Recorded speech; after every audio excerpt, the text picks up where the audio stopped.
Hello and welcome to Veterans of the Valley. I'm Tom Turbeville.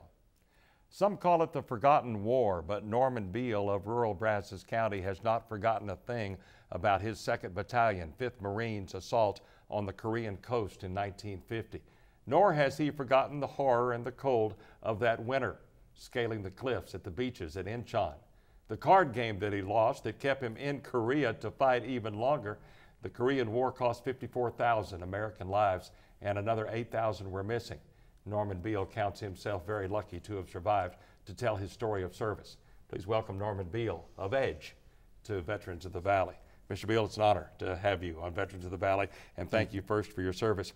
You are a local kid all the way. You grew up in Bryan. You graduated from Allen Academy in 1948, and want to move right along because you joined the Marine Corps soon after you graduated from high school in 1948. Sort of take us from there and your service in the Marine Corps and sort of how that got you overseas to Korea. Well, I was overseas in other places also. Yes, sir. For a couple of years, and came back to the States, and a few months later we had to turn around and go back. Right. But we didn't, in the Marine Corps at that time, in 1948, only had about 75,000 Marines. Right. So they had to scrape all over the world to get more Marines to develop a brigade. General MacArthur was calling for Marines early, and all we could gather up was one brigade, and each battalion was missing one company. Right. And the companies that we did have only had 2 platoons. Right. So that was... Right. This was a time that the military had really changed because it was after World War II, Right. and the military was kind of scaling down at that time. Very much so. You talked about how the military had changed during this time between World War II and before the Korean War broke out. Yeah, after World War II, all future wars were going to be push button. Right. And so the Air Force decided they didn't need too many Army personnel, didn't even need the Marines, but the Navy, they wanted to keep the Navy. Right, right, right. You had spent a long time on a boat. I know you'd gone out to the Marianas Islands in the West Pacific for your training, and you came home, said you'd never get on a boat again, but that was wrong because Korean War broke out and you were headed to Korea. I didn't want to get in on any more stinking ships. You talk highly about the training that you got because you said that a lot of the NCOs and the officers were World War II veterans who were certainly war experienced themselves. So you did get some good training from these folks. Yes, and just the Marine Corps trains all the time. Right. I finally got back to the States, and I got out of the Fleet Marine Force and was put in a company that didn't go in the field. So our new colonel decided we were getting soft. And after I was there about 3 weeks, we were put in the field again. Right. I learned how to dig foxholes again. And you would need that later on, obviously. 2nd Battalion, 5th Marines. This is one of the oldest outfits, dating back to World War I. As a matter of fact, I looked up, it was German soldiers that actually gave them the nickname the Devil Dogs because they were so tough fighting in World War I in 1918. Right, Belleau Wood. At Belleau Wood, that's right, that's right. So this was part of the outfit that you were in.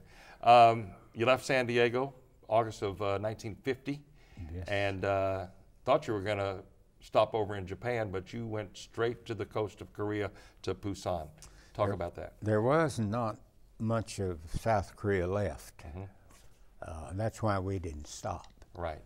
And when we got to Busan, Korea, our general was down on the dock, and he wanted to know if Colonel Murray had gotten his message. And Murray called down and they said, "No, sir." And he said, "Well, you get off the ship now and let's move on to the front." Right. And that was his message that we didn't get. Right. But fortunately, we spent that whole night unloading the ship, and early the next morning, we moved forward. So you didn't stick around long. You were headed to the front. Right. Mm-hmm. Talk about that. Talk about your first venture into combat, heading towards North Korea. What you recall about that? Because you're still a young kid. I mean, you're a young kid from the country, and it's quite a change in your life, obviously. We were down in South Korea, and like I say, we were pushed into combat right away. On August the 7th, we attacked, and that was the same date that the offensive action in World War II. Mm-hmm. August the 7th at Guadalcanal, the 1st Marine Division, which the 5th Marines was part of. Right. And we, after a few days, we had pushed the North Koreans back 30 plus miles. Right. And the very next day or two, we were called back down south. They could not protect our sides. Right. And we then were put in what we call the fire brigade. Mm-hmm. We'd move from one spot to another, trying to hold the North Koreans back. Right. And we had two major battles on the Naktong River. Mm-hmm. The first Naktong, we pushed them back over the river, and we all went down and rested 2 days or 3 days. And we were called back up because we had lost, or the military had lost the Naktong front again. Mm-hmm. It was called the Naktong Bulge. Right. The 6th North Korean People's Army. Right. Very sophisticated. They had come from Seoul, the capital, all the way down to this little area down in Pusan. We call it the Pusan Perimeter. And they had not hit anything, but they found a new breed of cat down there. Right. And so go ahead. Then we were pulled off the Naktong, mm-hmm. and all of a sudden we went down to Seoul, Pusan. Right. And we got on board ship, and we thought maybe we could get to go back to Japan for R&R duty. Because you'd done such a good job. It's because we'd done such a good job. But I looked out one morning, and there were ships in every direction, and then they come on the intercom, and they told us that we had been selected to hit the North Koreans right in the throat. We were going to make an Incheon landing at Seoul. Seoul was about 30-something miles from Incheon. Right. But when we got to Incheon, all the Navy were bombarding Incheon, poor people. And our planes were coming over and strafing and bombing, and didn't see how anybody could live. And but anyway, one of our battalions had to take a small island right out from Incheon. Mm-hmm. It had a causeway going into Incheon. Right, right. This was Wamito Island, is that right? Is that what you told me? I believe that's what you told me the other day. But Amido. Oh, Amigo, there we go. I was close. And it had a causeway actually from the island to the mainland. Yes, to the mainland. Right. And right. That 3rd Battalion had to set up on that causeway to keep from attacking on the causeway. But the island was armed with North Koreans. Yes, right? Oh yes. Right. And we pretty well wiped them, the 3rd Battalion pretty well wiped them all out. Right. Now, while you were witnessing this, were you still on the boat, or had you? I was still on the boat. You were still on the ship. Yes. We had 2 battalions still on it. We had got our 3rd Battalion finally. Right. And we were on board. Now, the reason we were on board in Korea, they have one of the highest water, mm-hmm. up 30, the tide of 30 feet, and then it would drop. And after it dropped, there was just a huge mud flat out there, and our ships were in the mud. Right. Still shooting.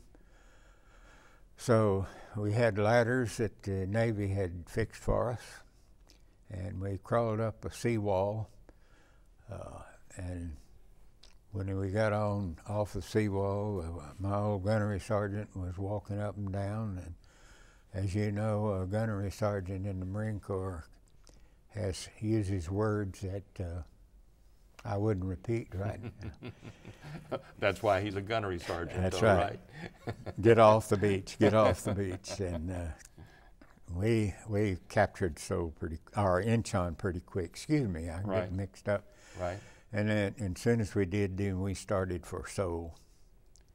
Now I want our viewers to be able to picture this. You're on foot. Yes. Right. What kind of weaponry did you personally have? I started out with a machine gun, Mm-hmm. and then later on I got the arc carbine, and I got rid of it as soon as I could and got an M1 rifle. Right. And a very good rifle. Right. Oh yeah, I know. So you're marching and you're battling. Well, we're battling. And because this is what the war was all about. That's what we got. We captured Kempo Airfield, Right. which wasn't any tarmacs there, other than a few knockdown yaks. Mm-hmm. And we made another landing after we captured the air base, and we crossed the Han River in LCVP's landing craft. Mm-hmm. We made it across, and then we headed to Seoul. Right. My battalion did not go down, our regiment did not go down into the city of Seoul. That was the 1st Regiment Mm-hmm. with Chesty Puller and his group. Right. Talk about Mr. Puller. He was the most decorated soldier of the Korean War, right? He was the most decorated Marine. Marine, excuse me, yes. Of the Korean, of all wars that Right. he was in. He fought in the Banana Wars and all the way up. That was a good outfit. Right, right. He was one who said, we've got the enemy in front of us, we've got him in back of us, and we've got him on each side, we've got him right where we want him. He can't get away now. And he was about right. Right. I know that you're reluctant to talk specifically about, as you refer to it, the blood and guts of war, and I understand that. But what were your thoughts about what you were seeing? Were you frightened? Did your training kick in when it needed to? What were your thoughts about life and death at that time that you recall? Well, you know, if you're in combat, you're afraid. Certainly. Until you go into the attack, Mm-hmm. or until the enemy goes into an attack. So then you get fairly calm. Right. And we had some horrible battles down in the perimeter, Pusan perimeter. Right. But when we got on board ship, we went up to Incheon, captured the capital of Seoul, went back down, got on board ship. Surely it's R&R duty. Mm-hmm.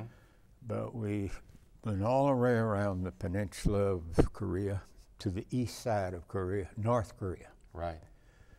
To a place called Wonsan. It was more of an administrative movement into the city of Wonsan. Right. And then a day or two later, we got on board a train, flat cars. It's starting to get cold. Yes, sir. And we headed north. And one of the things that really had us worried was we went through a long, long tunnel. And fortunately, the North Koreans were not thinking about that tunnel. Mm-hmm. Went on up to Hagaru, North Korea, and then we headed north, headed for the Chosin Reservoir area. Yes, sir. And just before we got to the mountains, we had mountains on top of mountains. Mm-hmm. We got on board a small, very small cow track going up into North Korea, or up into the reservoir area. Yes, sir. When we got up there, I think I have heard, I don't know of anybody that had a thermometer, but I heard that when we got to the top, it was over 13 degrees below zero. And that was a physiological shock. I'll bet. And thank goodness no one attacked that night. Stayed there a few days, and then the 7th Regiment and the 5th Regiment moved up to Hagaru, North Korea, which was right at the bottom of the big reservoir. Our regiment went up the right side, or the east side, and a day or two later, we had Thanksgiving. Mm-hmm. Yeah. Right. And it kind of warmed up, incidentally, but we were only there just 3 or 4 days. Right. And we started down because 2 regiments, our partial regiments of the 7th Army Division, came up to the right side and took our place. Right. And they were pretty well slaughtered later. I think 800 got out. Right. Let's pause right there and let's look at some photographs of some of the things that we're talking about, because you have mentioned how cold it became. And we've got some photographs that depict 30 and 40 below. Right. Let's look at some pictures. First off, this is you and your older brothers. You're the baby of the family. You're on the left. That's correct. And these are your brothers. Right. Who are they from right to left as we're looking at it? Right to left, Ralph Beal. Yes, sir. My brother Ralph. He was next to me. Mm-hmm. Oh, next to you. Okay. And the oldest one was Jacob Beal in the middle there. Mm-hmm. And Orrin Beal. So Orrin is on the right as we're looking at the picture here. Okay. Oh, I'm sorry. I got it. That's okay. I That's started over here. Yeah, that's fine. I understand. Okay. I think the next picture we have is you as a young Marine. There you are. Yeah. Was that when you just joined up? When I just got out of boot camp. Just got out of boot camp. You got my dress blues. Good looking. I found this photograph depicting the landing at Incheon and the type of ladders. This probably looks somewhat familiar to you. Very, very much so. The guy right up at the top was a lieutenant, and he was killed 5 or 6 yards later because when he was getting his men off the boat, and somebody threw a grenade, and this guy, he did not fight down in the South. This was his first combat. Right, right. And he covered that grenade, saving the men on each side. He got the Medal of Honor. Incredible. I wish I could remember his name, but I can't. Okay, let's move on. Got some. This is a photograph that certainly depicts the cold, the snow, the cold. Just trying to get some sleep, trying to get some rest, right? Actually, we were on the road. Right. We were surrounded. Right. We were cut off up at a place called Udamni, and Hagaru was cut off on both sides by the North Koreans, or by the Chinese, excuse me. There's 120,000 Chinese that came in with strict orders to do away with the Marines. Right. Because they were killers, murderers, rapists, thieves. Right. So they tried. We were able to severely knock out 7 infantry divisions of the Chinese, and they had a few more that got out. Right. There's some more photographs. Yeah. Talk about this photograph. You're in the middle. That's I had that Aircrew 30 machine gun right at first. Right. And my 2 buddies there with me. The one on the right was Texan. Yes, sir. And he's dead today. And you're the one in the middle without the helmet. Right. Right. Right. This wasn't during the cold part, obviously. No. This is, No. You're in short sleeves. Very, very humid. Right. And get up to around 113. Right. And we didn't have enough water. Right. Okay. This is another one of David Douglas Duncan's photographs, and I believe these are not Marines here. There's some Marines in the ditch there. Yes, sir. But he didn't like that photograph, but yet it was used on a stamp. Right. So that's that picture. Incredible photograph. There you are, as you were fixing to be able to come home. Right. You've grown yourself a little pretty good-looking stash there. Right. I don't know how I got away with it. The Marine Corps doesn't put up with that. But you told the story about that if you wanted to go R&R to Japan, you had to get that shaved off, and you were the first to get yours shaved off. Is that right? It came off immediately. Yeah, I bet it did. I was standing right next to one of my men. Right. On board ship. Right. And I was making comments. Right. He turned around and looked at me, and he said, "Beal, is that you?" Without the beard. Let's move on to the next. This is a... Those are prisoners. Yeah. This is a newspaper that comes out. This was spring of '84, called The Chosen Few. This is sort of a publication that is about your unit. Mm-hmm.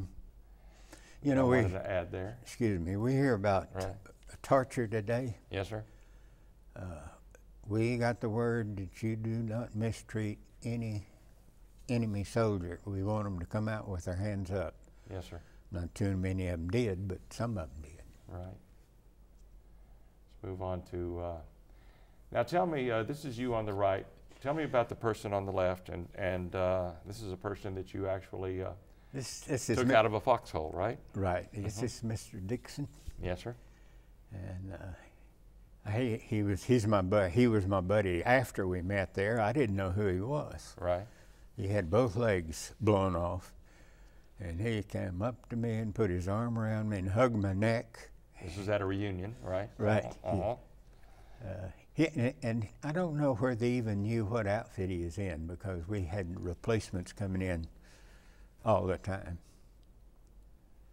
And you had drug him out of a foxhole, and this is the first time that y'all had seen each other since then in 1950. Right. So quite a since reunion. 1950. Right.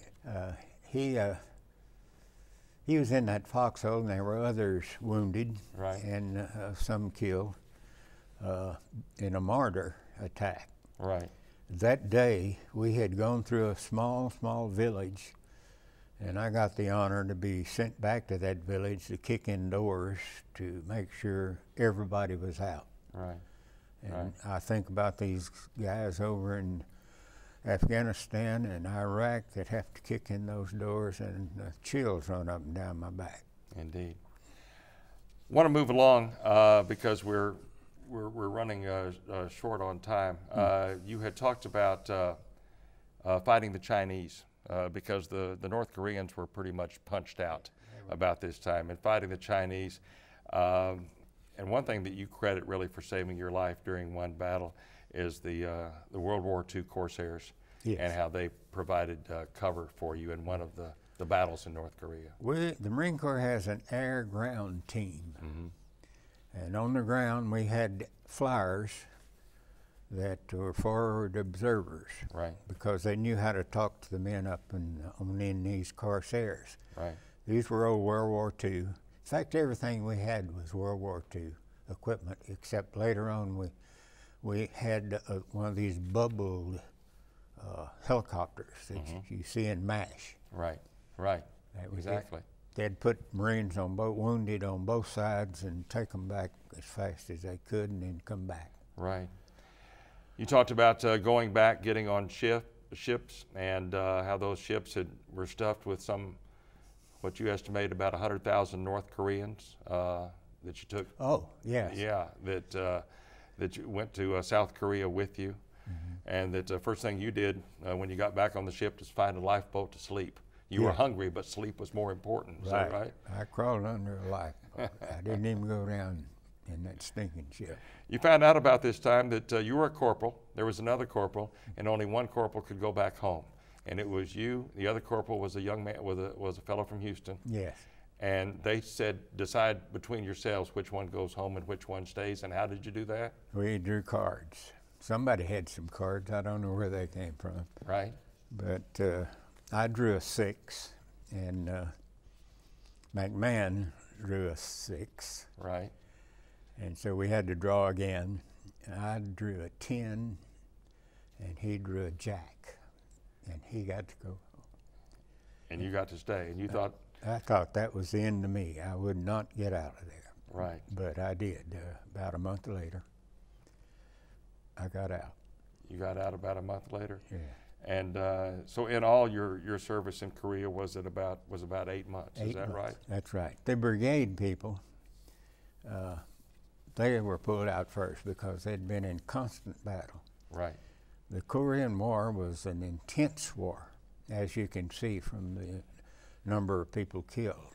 Yeah, you had talked, as a matter of fact, you brought some numbers there from the Chosin Reservoir, the number of killed just from that. Right. There's approximately 15,000 of us up in the reservoir area, plus some army that went on the east side of the reservoir. The 7th Regiment and the 5th Regiment were sent on up to a place called U Dam Knee. Mm-hmm. We called it U Damn Near, didn't get out.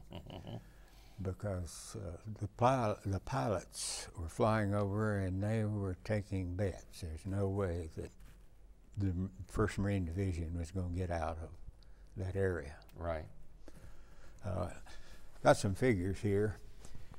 Of course, I mentioned the cold a while ago, and the colder it got as you went up. Yes, sir. Approximately 7 enemy divisions were wiped out or defeated severely by the 1st Marine Division. And let me see. Historians have termed the Chosin Reservoir Campaign the most savage battle of modern warfare. President Reagan cited the Chosin Campaign, the epic of military history, and so. No wonder you are such a proud group and a proud organization. That's correct.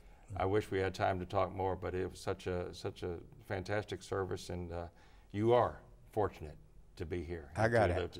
To tell the story. Yeah, I got out. Yes, sir. A lot of combat. Thank you very much for your service. Sure. And thank you for your time. Norman Beal and his wife Wanda live in the country with a couple of very friendly dogs. Norman enjoys his life now that he has well earned by putting his life on the line for 8 months of battling the North Koreans and the Chinese in what they call the Forgotten War, Korea. But not forgotten to him, and certainly not to us. We salute Norman Beal for his service, as we do all veterans. I'm Tom Turbyville. Please join us next time on Veterans of the Valley.